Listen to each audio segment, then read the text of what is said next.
बात आज की चैनल के कार्यक्रम आर पार में मैं सुरेंद्र चतुर्वेदी आपका स्वागत करता हूं। मंत्री सुरेश रावत के लगे सुरकाब के पर। अजमेर जिले के पुष्कर विधानसभा क्षेत्र के सुरेश सिंह रावत के पर कतरने की फिराक में रहने वालों के लिए दुखद खबर है।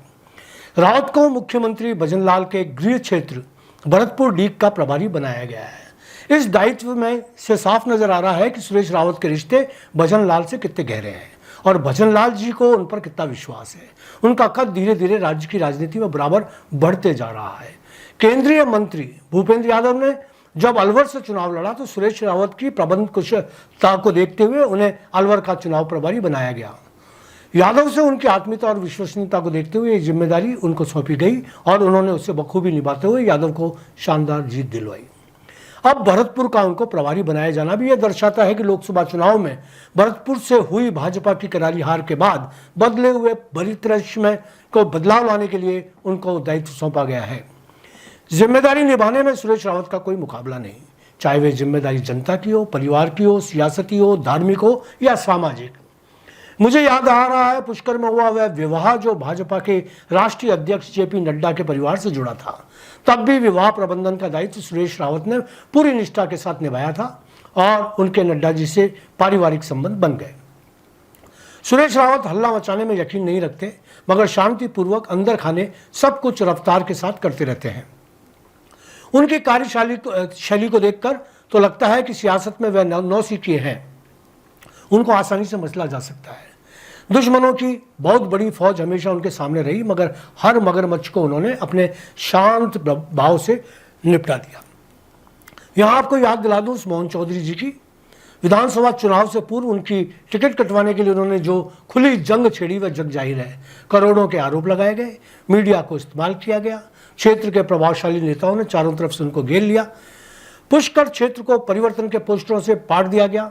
ऐसी हवा बना दी गई जैसे सुरेश रावत को किसी हाल में टिकट नहीं मिल पाएगी। डॉक्टर शैतान सिंह जी, शिवानंद गिरी जी, अशोक रावत, मोहन जी जैसे दिग्गज नेताओं ने सुरेश रावत को अभिमन्यु की तरह घेर लिया। दूरदर्शी रावत ने सियासती चक्रव्यूह की रचना इस प्रकार रची कि सारे नामचीन डरे रह गए। न केवल उनको टिकट मिली बल्कि वे शान से जीते, कैबिनेट मंत्री बने, अब उनके दायित्वों को पूरा करने में जुटे गए। पुष्कर के विकास के लिए हाल ही में उन्होंने कॉरिडोर विकास के लिए आहूत बैठक में करोड़ों की योजनाओं पर अपनी मोहर लगाई। उन्होंने साफ कर दिया कि जनता की भावनाओं के अनुरूप पुष्कर का विकास होगा, उसकी धार्मिक पवित्रता पर आंच नहीं आने दी जाएगी, विकास के नाम पर अनावश्यक तोड़फोड़ नहीं होगी, जन भावनाओं को सर्वोपरि समझते हुए विकास कार्य संपादित होंगे।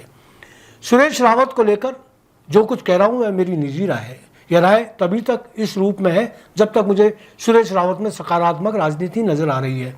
जिस पल मुझे लगेगा कि उनकी सियासत में लूटपाट और नकारात्मक ऊर्जा नजर आ रही है, मुझे उनके खिलाफ खुलकर लिखने में एक पल नहीं लगेगा।